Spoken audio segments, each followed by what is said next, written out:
glassed. They had to do something else. John, you remember this neighborhood over there? Then Annunciation had the bells going, and Mount Olivet had the bells going, and then the Methodist one over there, and the Episcopal. It was like church wars for bells, because that's how we communicated. We would ring the bells, and this piece is not a wedding piece.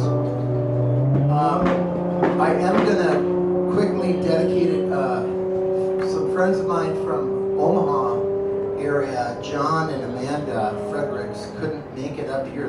They met. Pretty sure they met at one of my concerts, and they've been married now 22 years. And today is their anniversary. So we're gonna shoot them a quick little video of this song, I think, tonight. Pardon today as well. Pardon? Pardon today as well. Anniversary.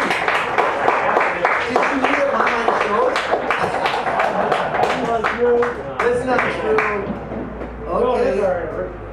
Yeah, their anniversary bars, the greatest part, and there we go. Love that. So this is called Church Bells, and it's a happy little piece to send home with a good, healthy heart and healthy mind, and a healthy attitude towards others, because church is all about getting together.